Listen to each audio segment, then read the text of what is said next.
Pour les besoins de l'adaptation cinématographique, certains détails ont dû être changés. Cependant, l'histoire qui suit est authentique. Et le déroulement est identique à la réalité.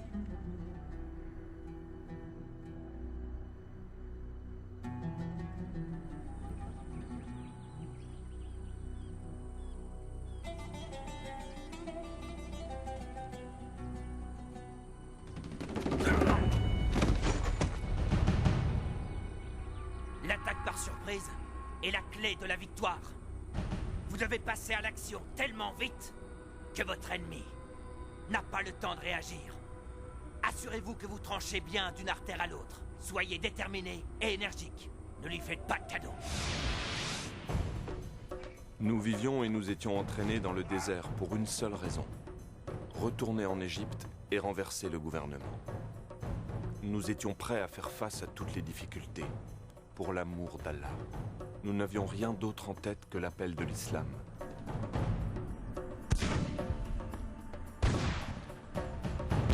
Pour nous, il n'y avait que deux choix. Le premier était de mourir et d'aller au paradis. Le second était de vivre en gagnant la bataille. J'étais un excellent tireur et on m'entraînait pour que je devienne un sniper.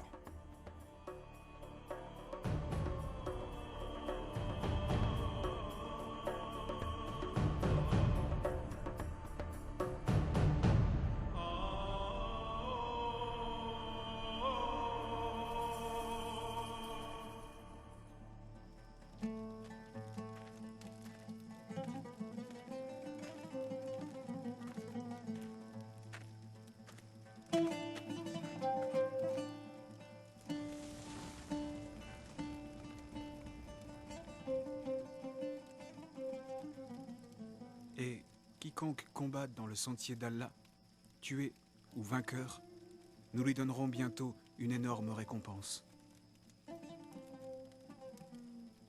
Mustapha, ton frère est au paradis. Cette certitude doit te réconforter, mon frère. Et ne dites pas de ceux qui sont tués dans le sentier d'Allah qu'ils sont morts. Au contraire, ils sont vivants. Mais vous en êtes inconscient. Salam alaikum, Émir. Wa alaykum as-salam. Et qu'Allah vous protège. Comment va l'entraînement, mes frères? Tout va bien, Émir. Qu'Allah soit loué. Asseyez-vous. L'émir nous rendait visite régulièrement. Il venait voir où nous en étions avec l'entraînement. Un soir, il nous fit la lecture d'un article dans un journal du Caire. Il relatait l'arrestation d'un groupe de missionnaires qui étaient accusés d'avoir voulu convertir des musulmans dans un de leurs hôpitaux, en leur proposant des relations sexuelles et de l'argent. Des relations impures. À mort les infidèles!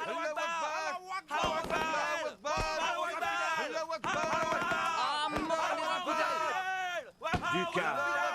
Du calme. Silence! Pour nous tous, c'était une humiliation. C'était le mois du Ramadan. Nous ressentions le besoin de défendre notre Dieu et nos convictions. Tout le monde était furieux.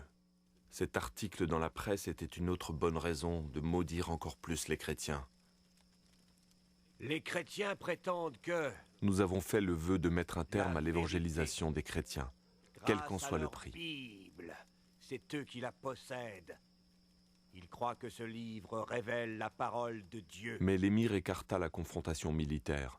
Il proposa une confrontation de logique, qui consisterait à écrire un livre prouvant que la Bible avait été modifiée et ne pouvait donc pas être prise au sérieux. Si on essayait d'écrire un livre prouvant que des changements ont été faits dans leur livre... Et qui pourrait écrire ce livre-là?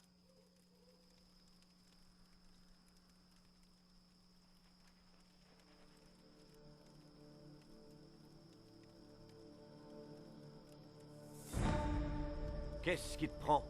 C'est un simple livre qui te fait peur? Les chrétiens jettent des sorts et font même de la magie avec ce livre. Ma mère en a été témoin. On dit aussi que tous ceux qui lisent ce livre deviennent comme envoûtés.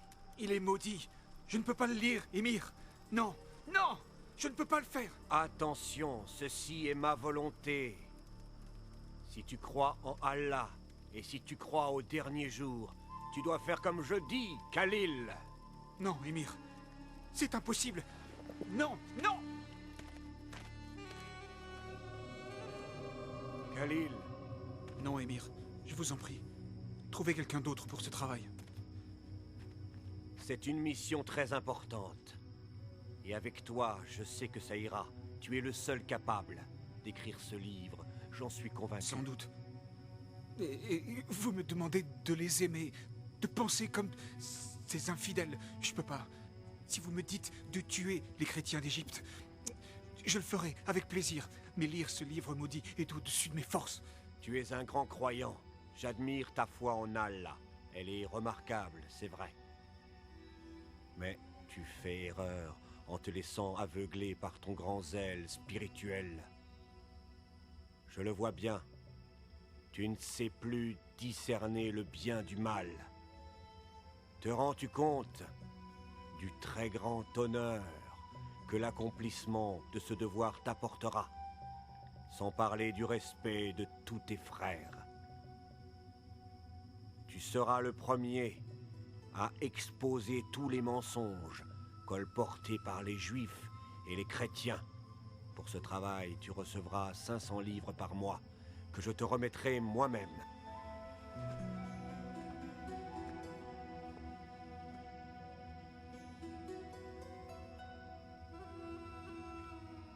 Nous avons abandonné l'entraînement dans le désert et je suis rentré chez moi. Un mois passa, mais je n'arrivais toujours pas à me mettre au travail.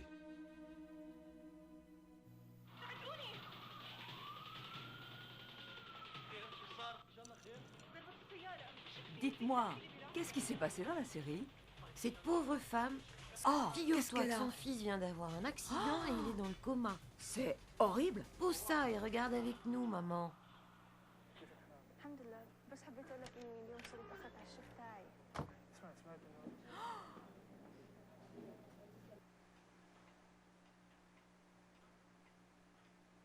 Khalil,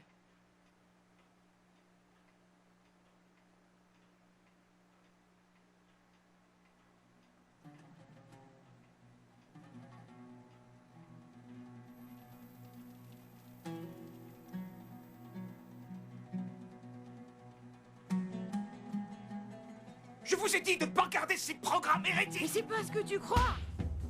C'est ta sœur. Tu n'y touches pas. Hérétiques!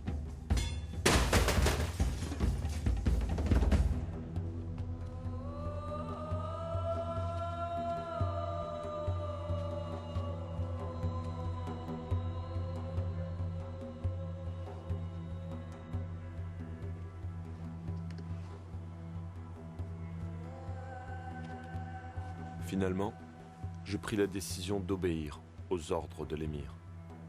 Je lui devais obéissance. Alors j'ai commencé à accomplir ma mission. Mais je ne savais vraiment pas par où commencer.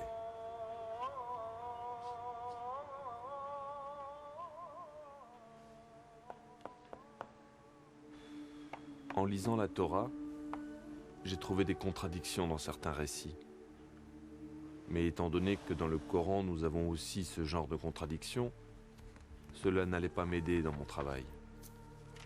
Si nous disons que ces erreurs rendent la Bible moins crédible, nous devons juger le Coran avec les mêmes critères. Alors j'ai continué de chercher des erreurs plus importantes. Mais je n'en ai trouvé aucune. Ensuite, j'ai lu la Bible en entier. Mais je n'ai pas trouvé le genre d'erreur que je cherchais.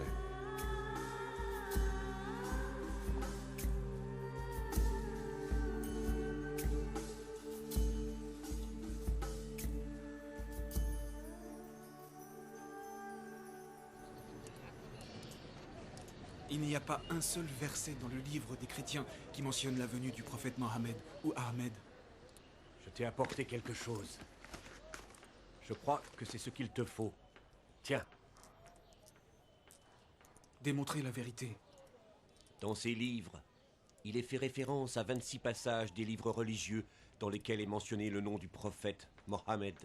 Salut et bénédiction sur lui. Salut et bénédiction sur lui. Ces références apparaissent dans la Torah et les évangiles. Dommage que je les ai pas eus avant. C'était mieux ainsi. Je voulais que tu lises d'abord la Bible en entier. De cette façon, tu la connais et tu peux en discuter. Quand tu publieras tes conclusions, tu seras capable de les expliquer. Khalil, mon fils, ce livre que tu es en train d'écrire n'a rien à voir avec tous les autres livres. On n'a jamais écrit de manière aussi directe sur ce sujet. Si Allah le veut, nous aurons de bons résultats. Si Allah le veut, j'ai pleine confiance en lui. Il nous aidera.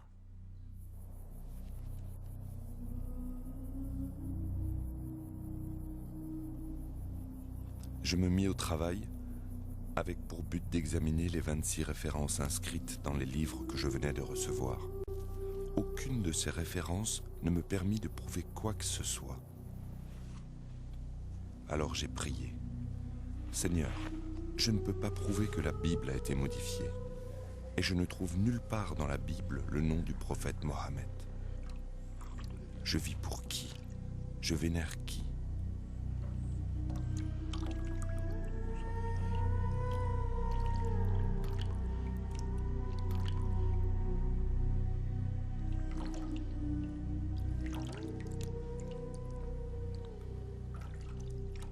Et j'ai pensé, si la Bible est le vrai livre de Dieu, alors quel est l'avenir du Coran? Ces livres ne peuvent pas dire la vérité tous les deux, puisque leurs enseignements vont dans des directions différentes. J'ai donc commencé à écrire un protocole de recherche que j'ai intitulé « Le Coran est-il la parole de Dieu ?» À la fin, j'avais écrit entre 200 et 300 pages. Un jour, l'émir me fit une visite surprise. Je vous prie d'attendre Khalil ici. Il va être de retour dans un instant. Je vous remercie.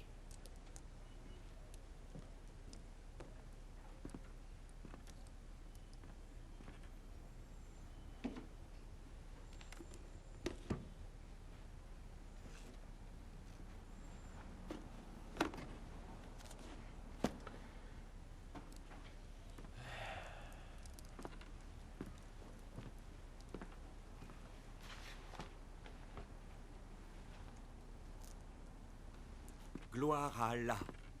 Il a enfin commencé l'écriture du livre.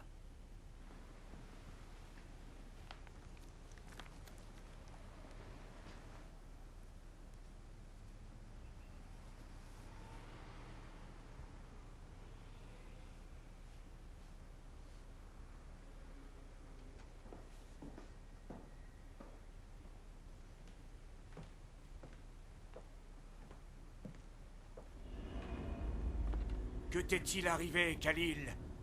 Qu'est-ce que tu écris? Tu vas pas me dire que le Coran n'est pas la parole de Dieu? Si tu ne me crois pas, lis-le toi-même, lis. Tu ne crois tout de même pas que mes conclusions me rendent heureux? Plusieurs fois, je t'ai dit de donner ce travail à un autre homme que moi. Chaque fois, tu m'as dit que Allah m'avait choisi. C'est toi le responsable. Tu es le seul à blâmer. Nous t'avons donné beaucoup d'argent afin que tu dévoiles tous les mensonges des chrétiens, les infidèles. Non, non, non, non. Tu as dit que je devais trouver des preuves en lisant leurs livres. Et je n'ai lu que la vérité. Et ce n'est pas tout. Le Coran lui-même le dit. Aïssa ou le Messie, c'est Dieu. Tais-toi! Tais-toi! Je t'interdis de dire un mot de plus. C'est ignoble. Le Coran dit aussi Aïssa parle en parabole. Infidèle! Il reviendra sur des nuages. Il sera le juge de tous. Tais-toi!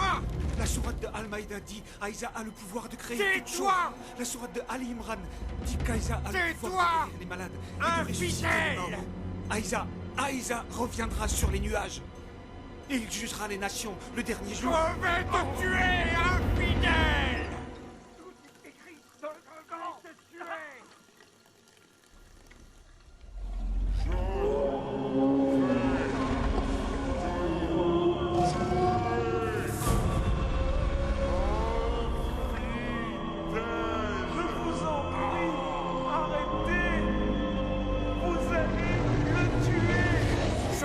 Tuer, infidèle, je vais te tuer! Écoute-moi. À partir d'aujourd'hui, on ne se connaît plus. Je préviendrai le groupe que tu as abandonné notre foi. Et si un jour tu veux montrer ces saletés, je te préviens, je te tuerai de mes propres mains! Infidèle! Khalil! Khalil! Mais je vous le dis, aimez vos ennemis, bénissez ceux qui vous ont maudits, faites le bien envers ceux qui vous détestent, et priez pour ceux qui profitent de vous et vous persécutent. Ne résistez pas à une personne méchante, et si elle vous gifle sur la joue droite, tendez-lui aussi la joue gauche.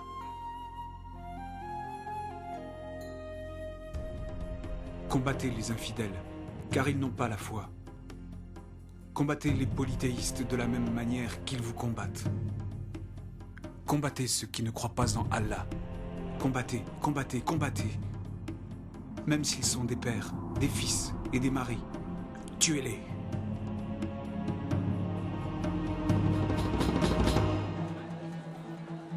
C'est bon de te voir.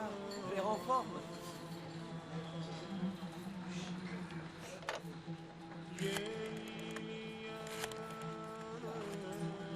Joue une musique plus gaie.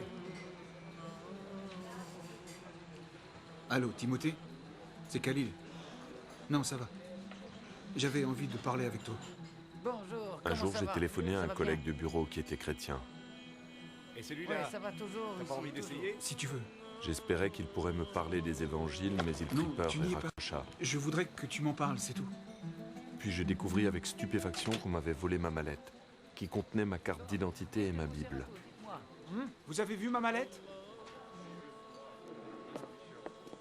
Quelqu'un a vu une mallette? Une manette? Oui, vous l'avez pas vue? Je l'avais posée là. Non, j'ai rien vu. C'était si important. Oui, il y avait ma carte d'identité et ma Bible. Eh, revenez. Revenez. Vous me devez une communication. Faut payer.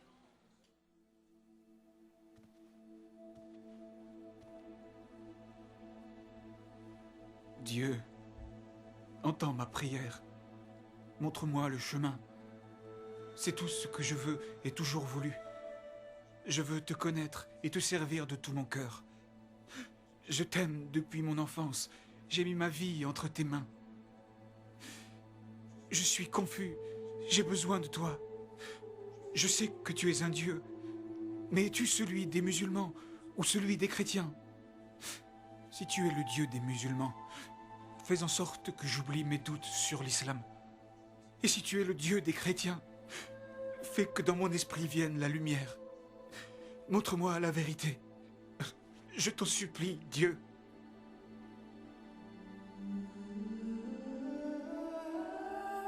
Cette nuit-là, je dormis profondément, comme je n'avais jamais dormi de toute ma vie.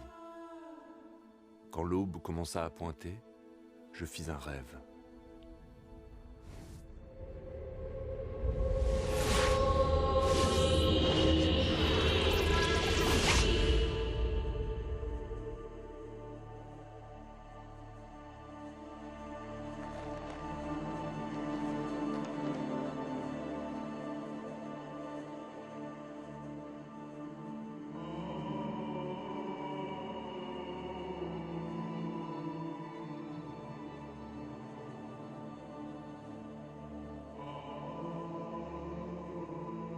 Tu as toujours des doutes à mon sujet.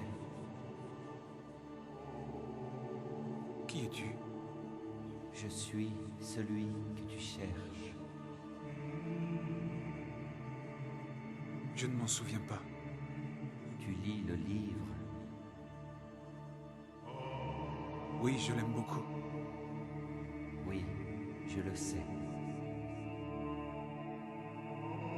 Je ne l'ai plus. On me l'a volé. Le livre ne peut jamais être perdu. Lève-toi et ouvre ton armoire. C'est là qu'il se trouve.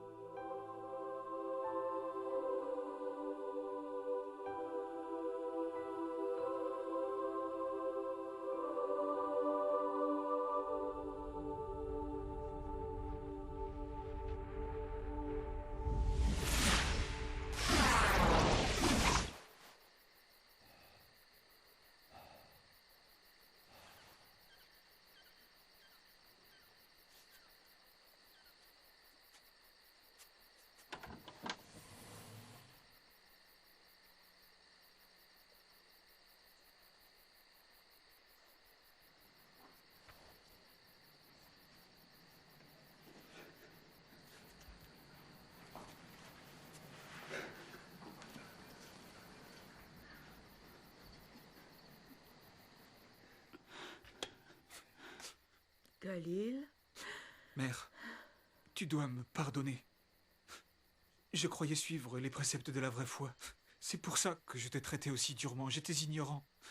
Pardon, je veux te baiser les pieds. Oh mon Dieu, qu'est-ce que tu as? Qu'est-ce qui t'arrive? Dieu m'a guidé vers la vérité. Maintenant, le Dieu que je connais n'est pas le Dieu qui me guidait avant. Mais enfin, il n'y a qu'un seul Dieu. Oui, mère, et il m'enseigne de t'aimer et de t'obéir. Quel est ce Dieu, Khalil? Il est le vrai Dieu, qui a été révélé en Christ, ou Aïsa, comme on dit dans le Coran. Pas si fort parce qu'ils croiront que t'es devenu cinglé. D'accord, je vais faire comme tu dis. Mais est-ce que tu me crois? Pourquoi je ne te croirais pas? Tu n'as jamais été aussi gentil. Ne t'inquiète pas, mon fils. Dieu n'abandonne jamais ceux qui ont foi en sa bonté. Je t'en prie, dis-moi que tu me pardonnes. Sois en paix. Mon cœur avait changé. Pardonne, mon fils. Il avait été transformé par l'amour.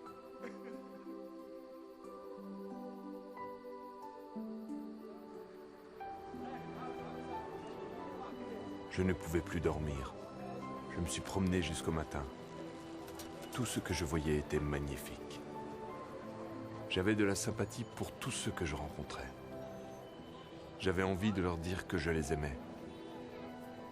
Même les chrétiens, et eux, me connaissaient comme un homme violent et fanatique.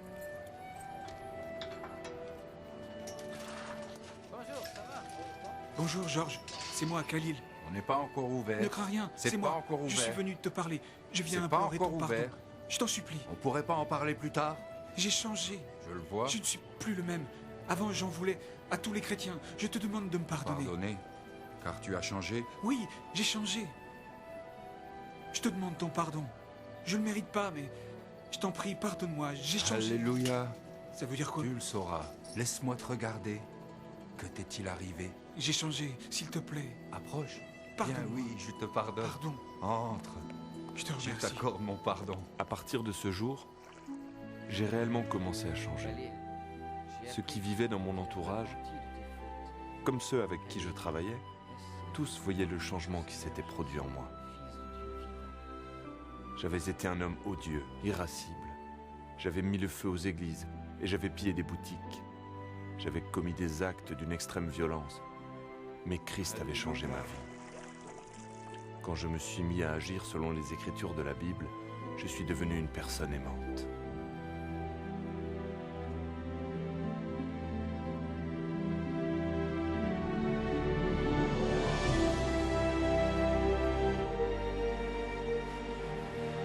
Je suis libre maintenant. Le Fils m'a donné ma liberté. La vie est en Christ et la mort est un gain. Dans le passé, la mort était un fantôme effrayant et laid. Mais aujourd'hui, la mort ne commande plus. Je suis maintenant en Christ et toute chose est nouvelle.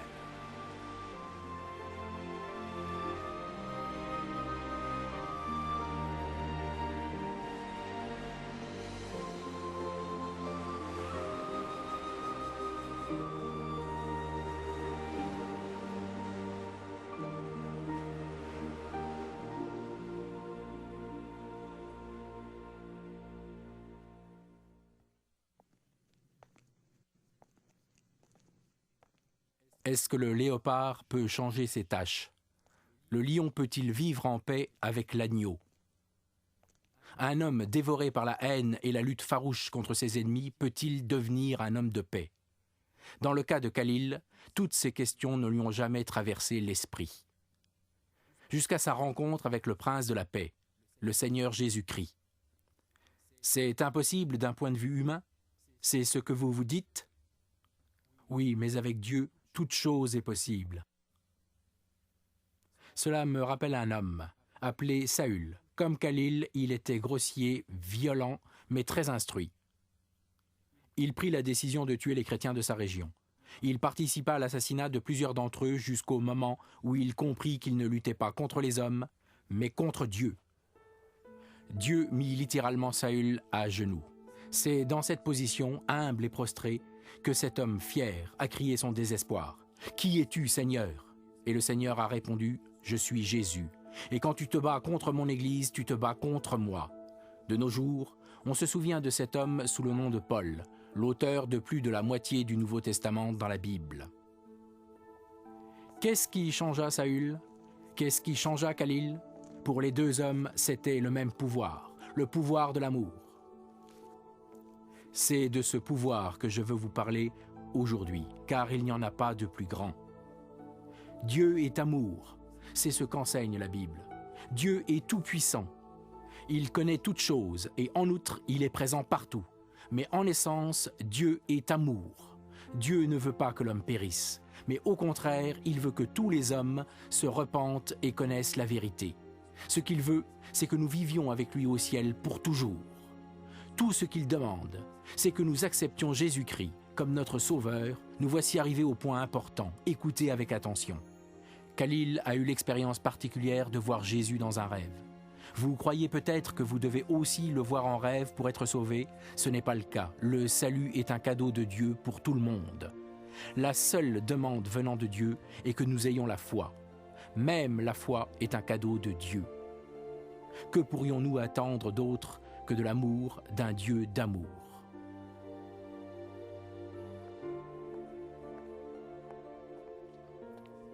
Aimeriez-vous recevoir le cadeau de la vie éternelle? Aimeriez-vous être pardonné de vos fautes et aimeriez-vous devenir un membre de la famille de Dieu? Le Dieu d'amour vous écoute, il ne repoussera personne venant à lui en toute sincérité. Quoi que vous ayez fait ou pas fait, Dieu désire vous amener jusqu'à lui. Il est le Dieu d'amour et son amour parfait absout nos péchés, peu importe ce que nous avons fait. Priez avec moi, prions.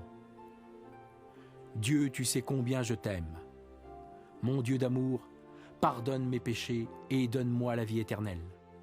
Compte-moi parmi ceux qui t'acceptent comme leur sauveur. Que toute la gloire et l'honneur te reviennent, ô Dieu, pour le précieux sang de Jésus versé pour nous sur la croix. Amen. Frères et sœurs, si vous avez prié avec moi, soyez certains que Dieu est dans votre vie et que vous êtes parmi ceux qui sont sauvés. Jésus sera la fontaine de votre vie. Amen.